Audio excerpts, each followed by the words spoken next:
Hai semuanya, welcome back to my YouTube channel.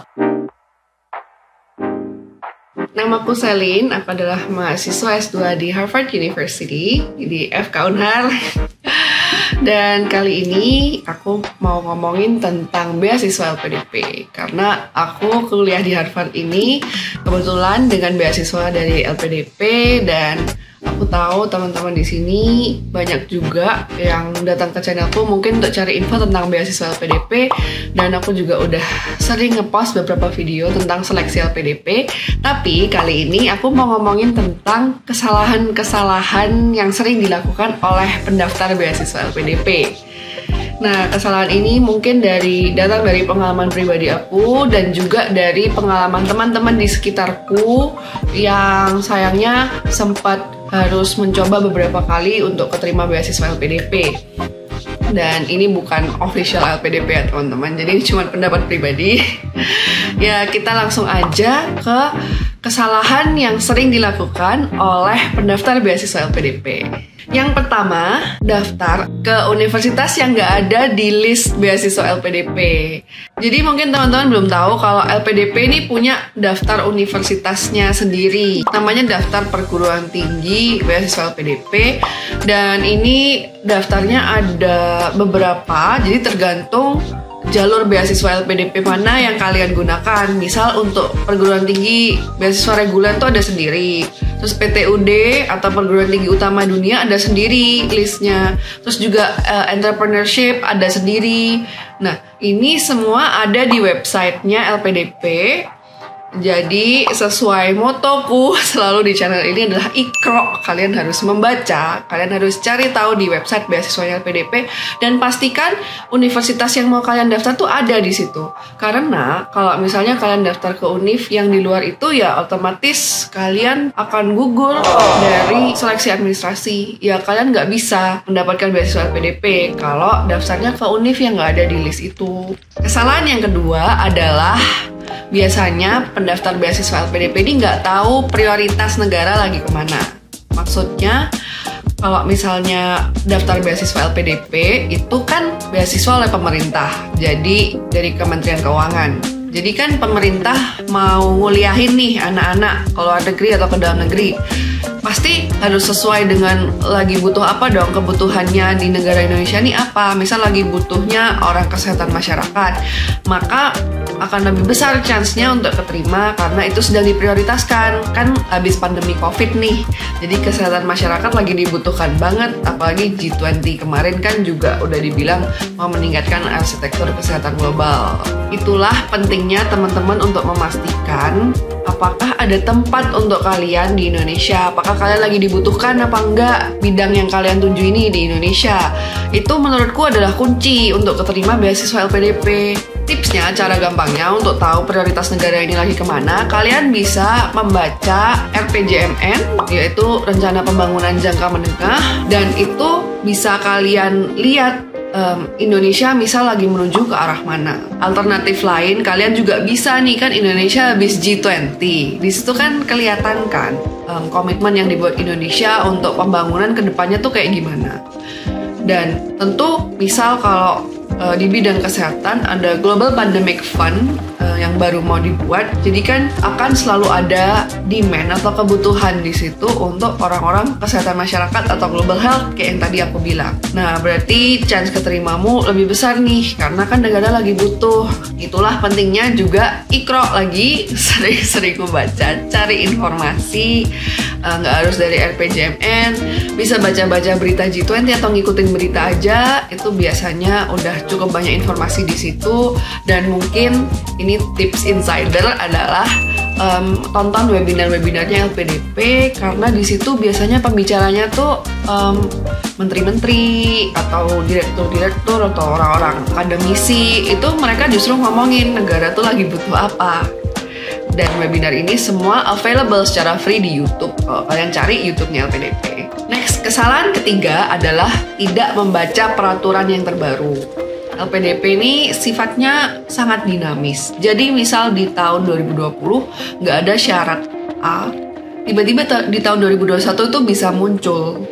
Dan ini sudah beberapa kali kejadian, teman-teman.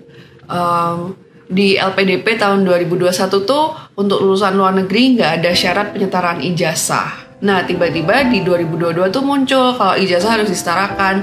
Dan ini sempat teman-teman aku curhat ke aku yang lulusan luar negeri karena problematik penyetaraan ijazah luar negeri itu memakan waktu yang cukup lama.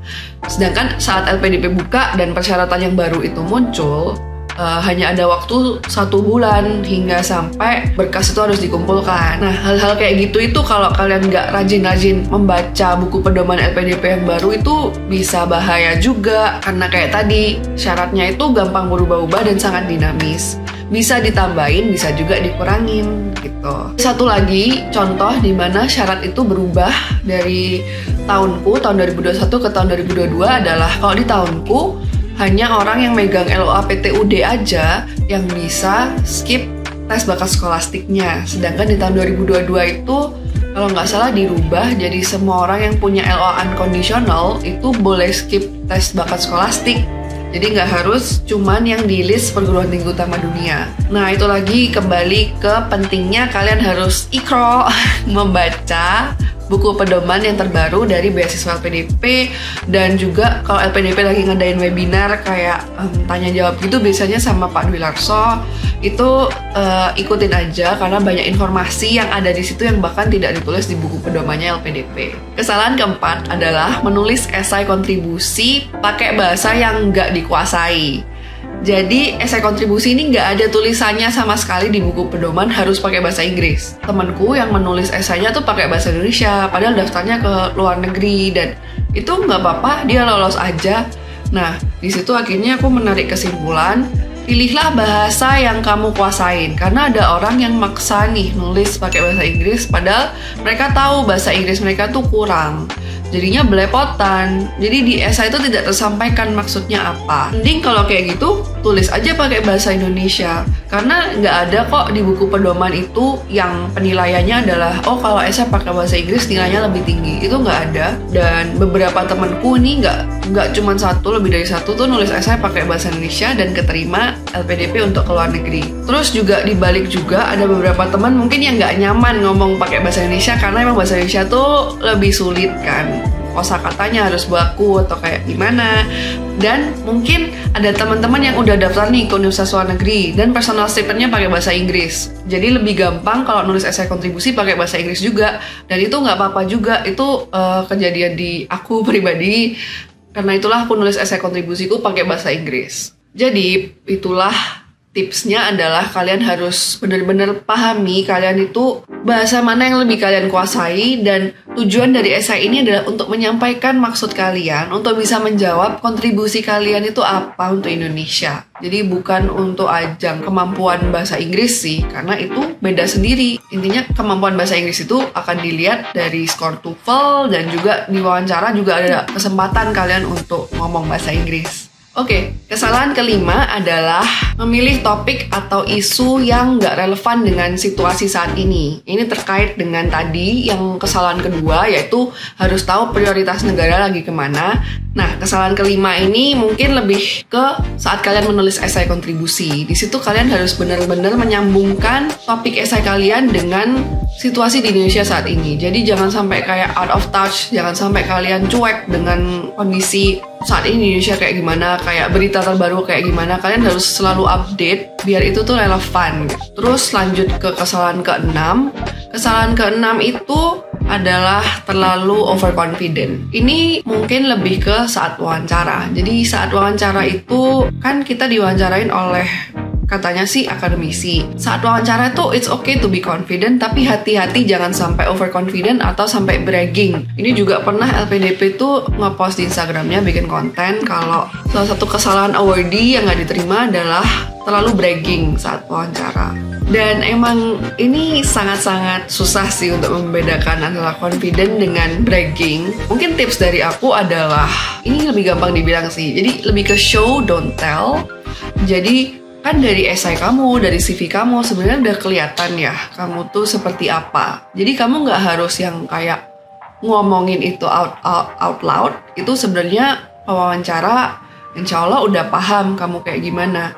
Dan kalau misalnya menceritakan achievement itu, kamu bisa lebih ke menceritakan dampaknya itu kayak gimana. Apa yang kamu berhasil lakukan, misal dengan project A gitu, oh berhasil meningkatkan literasi bla bla bla bla gitu, daripada fokus ke keberhasilanmu sendiri kayak aku ya akunya ini besar banget di situ.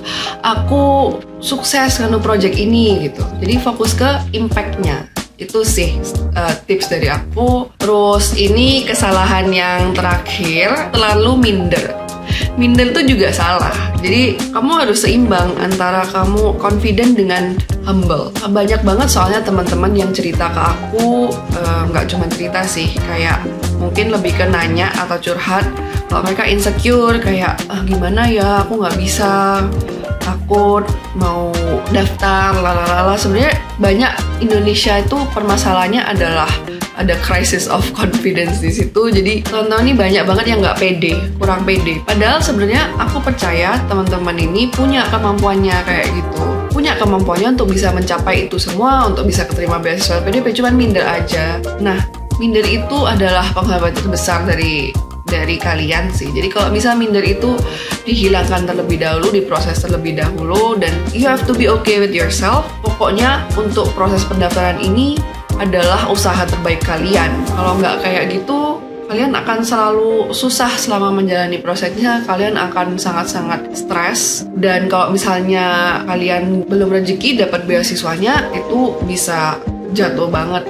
Jadi emang harus yakin dulu kalau ini adalah usaha terbaik kalian, dan hasilnya tentu aja itu sudah diserahkan pada Yang Maha Kuasa.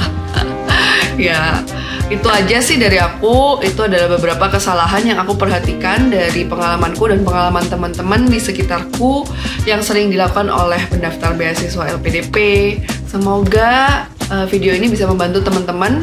At least kalau teman-teman nonton ini sebelum daftar, bisa membantu persiapan kalian. Kalau ada pertanyaan lain tentang LPDP atau tentang S2 di Harvard, jangan lupa ditulis di kolom komentar. Dan jangan lupa like, subscribe, and I'll see you in my next video.